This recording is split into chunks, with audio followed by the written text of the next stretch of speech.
Hey, what's up guys? Dropping in here. I figured I'd make a guide on the Aura since a lot of people asked about it. This is the Grim Dawn mod Reign of Terror. So start out with the leveling because that's going to be an issue for a lot of people starting this mod. What I did was started out Charge Bolt, and for if you have trouble with bosses like I would say Duriel or Mephisto, when you get to them, you can change Charge Bolt into Blizzard, and Blizzard will take care of theirs really easily. If you want to go melee, if you're not really feeling the whole Sorceress leveling, you can do Zeal. It's not bad for leveling.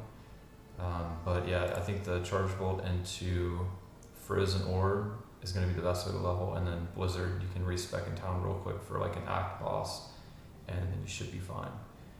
The rest of the skills are kind of optional. You can do Blaze as well before you end up with Frozen Orb or Blizzard. It also will kill bosses really easily. It's pretty good for leveling as well. You can just kind of run through the game, not worry too much. The other skills aren't really a big deal. Definitely pick up Enchant. It's going to give you a lot of % elemental damage, which is going to help with the other skills, and then take whichever mastery pertaining to the skill that you're using. And other than that, it's not really, you can put 1 point here, use these on bosses to kind of have them fumble attack and reduce their res a little bit. I wouldn't worry too much about pumping this up until a little bit later, maybe in Nightmare when you start having trouble single target, which really shouldn't be an issue. Energy shield, same thing, just 1 point should be fine for leveling. Warmth, 1 point, 1 point across here, and of course teleport. And that's pretty much it in terms of Paladin for leveling. There's not too many skills you can utilize that are going to help you on the Sorcerer's tree. When you get to Conviction, I would probably just pump this up. Another option too is you can have Holy Shock or Holy Freeze. Holy Shock's a little bit more DPS, but the consistency is a little weird, right? Because the lightning has such low end. So you can go either Frozen or Holy Freeze for the slow, which kind of helps if you're having problems dying or whatnot, or Holy Shock for the DPS. But I recommend probably Conviction if your gear is decent. It's going to help with Frozen Orb. So what I do usually is I run through normal. I don't worry too much about getting XP until I get to Act 5. And when you get to Act 5, run through the first zone, Bloody Foothills, reset the game, do that a few times to get you some levels, get up to par with where you're at in the game. And then from there I'll just run through, finish Act 5. When I get to Nightmare, normal, I just kind of run through it. Same thing in Act 2, Act 3, might get a little bit of XP there, but I don't worry too much about it. Get to Mephisto, maybe kill him a few times if I need gear. Act 4, run through it, and then Act 5, same thing. Do the first zone. You're probably going to be under leveled at this point, but that first zone is really good for XP, so I'll run through there a few times, get it back up to par, and then again, Hell, same thing. So the next thing is the skills. When you're at endgame is going to pretty much be what you see here. The optional stuff is Blaze, Thunderstorm, Frozen Armor. These are 3 things that I maxed out recently at the higher levels, but I would say that these 3 things are just kind of quality of life. Blaze is nice when you're running around. It's a little bit of extra DPS. Thunderstorm is really not much damage, but it was kind of nice to put Elemental Storm on it, the Devotion, and we'll talk about that in a second. And then finally Frozen Armor with my leftover points just for the extra defense. But there's other options here that you could do for sure. So skills, that's pretty straightforward. Let's go into the Devotions real quick. So you can see here, it's pretty much everything that has to do with elemental damage. Not too many procs, because in this mod, a lot of skills have celestial powers attached to them. For example, Zeal, it already has a secondary power attached to it, so you cannot allocate a devotion to it. Same thing with a lot of the sorcerer's skills. I'm trying to remember which ones, but there's pretty much every skill that's going to be something you main on a build is going to usually have a celestial power like sacrifice attached to it. So you kind of want to pick up a few things that have cooldowns maybe to proc some of your devotions, but in this particular tree we don't have too many procs. So if we type in elemental damage, you can see that everything that has pretty much elemental damage in the tree is taken. This here is only for range, so we don't take that. We have the first point in this tree, so it's kind of hard to see some of the stuff I'll go over. Like here, we don't take the proc here because it doesn't really do too much damage, and it's kind of annoying to locate certain things. But you can take these procs if you want. They're just sort of free, random damage if you have something to locate it to. I chose not to. So the main things here when you're starting your devotion tree that you want to get to is Elemental Storm. This is going to be huge because of the flat reduced target elemental resistance. That's big. After that, I would try and push toward this right here, Blind Sage. You're going to get a ton of elemental percent, and then also I think it's, where is it? The first node? One of these nodes has elemental damage, I think, flat. It might be this tree actually. So it's right here, yeah. This is going to be your second one that you're going to want to get to. This node's going to give you a lot. It won't be this, it won't say 635 when you get to it. That's scaled with your percent elemental, but regardless, the amount that you get flat is still a lot. So once you get those two, you can pretty much just start picking up the defensive stuff. You got the lion and a few other things that are going to help you out. The harp is nice. This is one of the last nodes that I took, but it's definitely nice once you get into like cows and Shattered Realm and you start doing that stuff. It's a good proc to get, and you can locate this to pretty much anything on that you have in your trees because it's just a one hit, so that's pretty nice. So that's devotions. The gear is really, there's a lot of pieces that are interchangeable, and we'll kind of go over that now. So right off the bat, the first thing you're going to want to try and aim at getting is a Doom. And then before you have a way of dual wielding, which you can get through the either non-mythical or mythical version of this medal, there's also, if we come over here and look at, if we type in dual wield, you can see that there's a number of different things you can craft that are pretty easy to enable the ability to dual wield. And the reason this is important is because before you have a death bit, you're going to want to dual wield Dooms, because it's going to give you 2 Holy Freezes and 2+ skills. Before you have the ability to dual wield, or maybe you have like a really good relic and you don't want to have to use one of the like lower end crafted ones, you can also use the Dream Shield, and I think this might be a little cheaper, I'm not entirely sure, over a Doom. So this is also an option. Just keep in mind that if you use the shield, you're losing out on +2 skills, and also your Zeal is going to suffer a lot, which this is our single target, because Zeal, when you have 2 weapons in Grim Dawn, it acts as basically almost double DPS because you have a chance to attack twice with 2 weapons. So that's those slots that are interchangeable. The helmet, I tested a few things. Dream is pretty much the best for AoE because it's just giving you another aura, and the essence of this build is to just passively be dealing damage and not have to really worry too much about pressing any buttons, or you really don't even have to Zeal most of the time. That's kind of an optional thing when you get to a single target. That's when you'll need to use that. So I tested Dariel's, it's a little bit better for Zeal, but overall it was just less quality of life. Same thing with Shaco, the +2 skills is not really changing the overall build too much. So the armor is definitely going to be Chains of Honor. Before you get this, use a Stealth while you're leveling. Stealth is just a 2-socket chest, so it's pretty easy to make. I believe it's Tau Eth. Pant, same thing, interchangeable with a lot of stuff. If you go over here, there's actually some really good pants you can craft.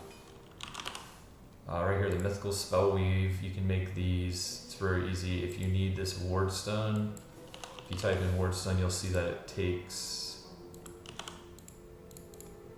these crystals to make. You can buy these off vendors. The one off the top of my head that I know you can buy it off is, it would normally be, I think, Geed in Act 1, which is at the top left. You can buy those off of him.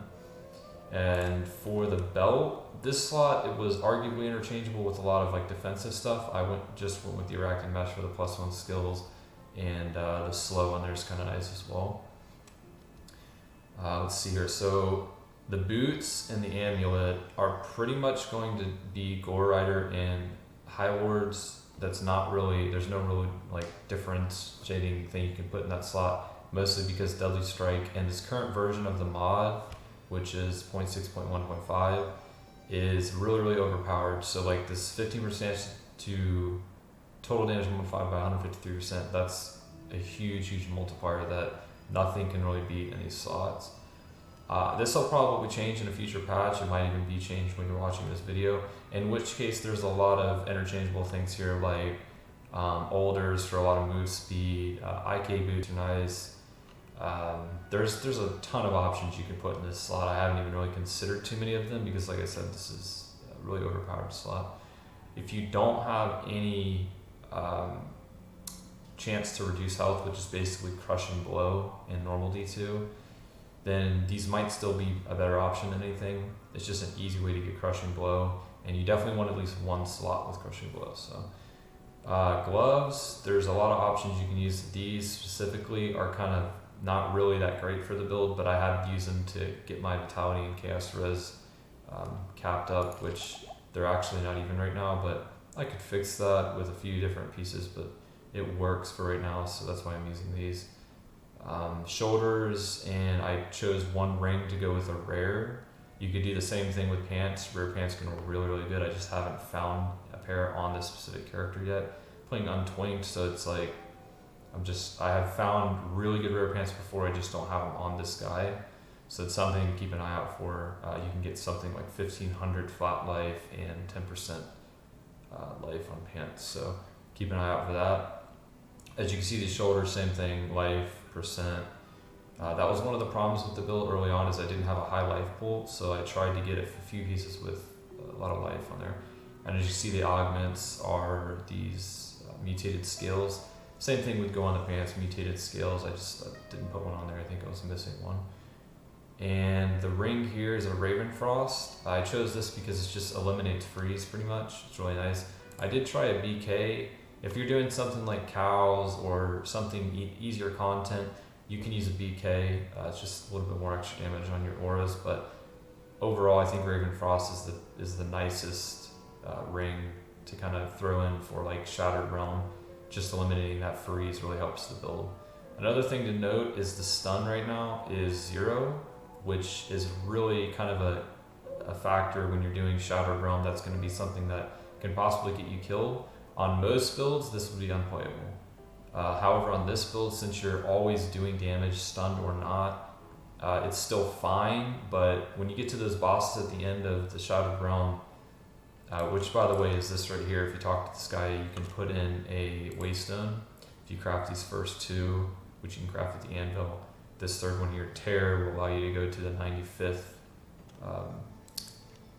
way of the Shattered Realm, and you can do that, just clear the 95, don't go any further, turn in, and you'll get a bunch of chests that have a ton of loot in them. But when you get to the end of it, there's a bunch of bosses, and a lot of times you'll get stunned, and that can get you killed. So just keep that in mind. You can get stunned on a lot of pieces, I just don't have any right now. I would say shoulders, pants, and gloves would be the best spots to get that.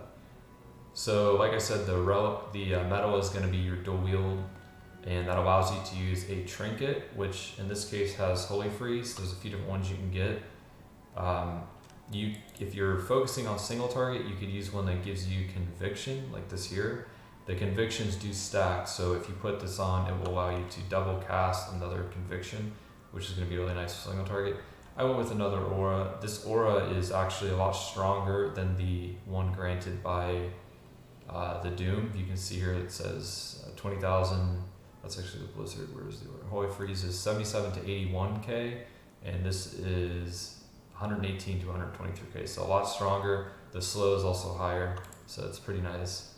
Something else to note is at this current patch as well, all the auras in the tree, for some reason, I don't know if it's intended, are extremely weak. I assume the reason for that is because, as you see there's Celestial Power. If you put a point in this, the power shows as added damage to your melee attacks.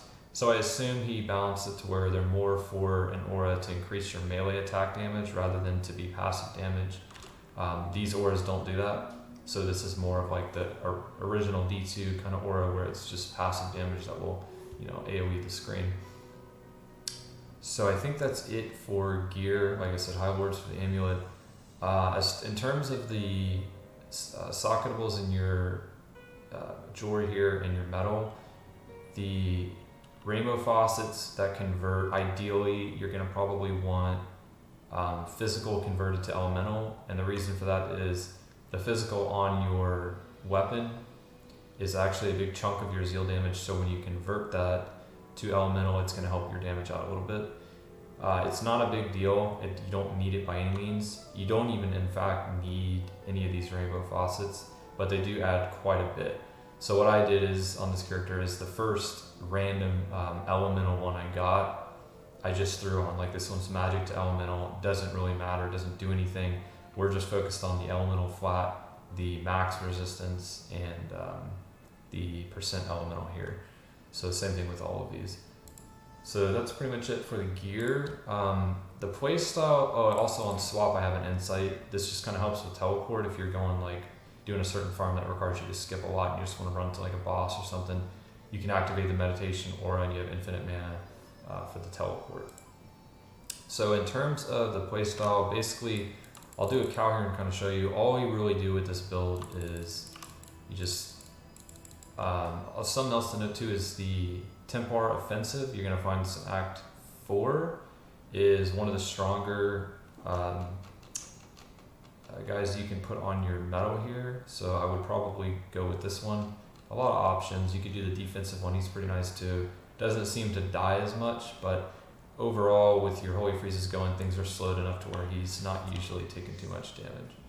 So you're just going to buff up with everything here. You can see the different auras are stacking. You can have as many as you want, as long as they don't conflict with, like, if I were to put points in Holy Freeze here and activate this, it would disable Conviction. So you can only have one exclusive in your tree, but in terms of procs, you can have as many as you want. So we'll plug in the cow here. I'm just going to show you. Blaze is optional, like you don't even really have to hit it, but it's just passive damage, so it's up to you if you want to use the skill or not. If you want it to be a little bit lazier of a playstyle, you definitely don't need to hit it. You just kind of walk around and things die, and really chill build. You don't have to really do too much. Something to keep in mind though is if you really want to like kind of min-max the damage you're dealing, when you're walking around, you want to kind of tap Zeal. What that'll do is it'll give you a global attack rating bonus. So I'll show you in a second the Celestial Power on Zeal. You can see the Cow King is normally pretty tanky. In this case, he's not a problem at all. We got stunned there, no big deal. Damage was still leeching for us between the stun. So if we look at Zeal, we go into the passive tree here. It says Celestial Power, and then also the base gives you 135 attack rating. 135 attack rating is pretty big when you're using these gold runes because each one gives you 20%. So the base attack rating right now is 5497. Let's see if I can get over to a cow. You can see when I attack, it's 5762, so it's quite a lot. And cow's not too big of a deal against like bosses and stuff. You definitely want to make sure you're zealing, because zealing is going to be the primary source of your single target, and it'll help with clear a little bit as well when you're just kind of walking around. So it's definitely not it doesn't hurt to hit it by any means. So we'll just kind of run through here. And you can teleport around. Just keep in mind that your speed, your movement speed is limited to your DPS. So you don't want to, run too quick to where you're not actually getting the kill on everything. So the last thing I want to go over is the Death Bit. Now, like I said, Deadly Strike is going to probably be nerfed in an upcoming patch. I don't know how long it's going to take for it to be nerfed, but I'm sure it will be at some point. Death Bit is the same thing as the High Wards. It has that stat, 40% chance of total damage modified by 133%. This goes up to, I don't know, I've seen 155, same thing with the High Wards and the Gold Riders. So this can be really, really powerful. With this specific build, oddly enough, it's actually not that big of a damage increase. I think the total damage increase for the auras was around 15 to 20%, which is, it sounds like a lot, but on other builds, this could be a massive increase. On this build, it wasn't, mainly because you lose an aura with Doom. Once you get this trinket though, it definitely evens out a little bit more because the trinket becomes a lot more of your AoE damage. So you can farm this. The easiest way I found to farm it was to do normal cows and just rush to the Cow King. That you'll see him on the map. It'll come up as a skull, and then from there go to this chest in the house right here, pop that, and then just leave the game. Don't worry about killing the cows. You can just get those two, and they're pretty much guaranteed legendary in both of them. And then from there you just reset the game, do it again. If you need keys, another thing is in Act 4. We can show you that as well. This also might be patched, but at this current time, there's a guaranteed goblin. If you go to the River of Flame, and I'll show you too, when you swap here, you can do the insight. And I like to turn my camera here, it helps teleport a little bit. And if you turn around the river, you just keep going straight in the fork, go to the left of the fork, keep going down, and then finally end up here, and there's a goblin. Right here, guaranteed. So you kill him, 100% chance in hell to get a key. So I think I had 8, now I have 9. And yep, that's how you do that. You can reset the game, start it again, and continually get keys for that. So that's pretty much the build. If you guys have any questions, you can go to my Twitch, twitch.tv/Auradin, and ask me anything you like. I'm making a lot of other builds here too. Haven't really perfected any of them to my liking yet. So when I do, if I have to, if people want, I can make little build guides in those as well. But as for now, thank you guys for watching. Feel free to join the Twitch anytime I stream and ask questions. And take care.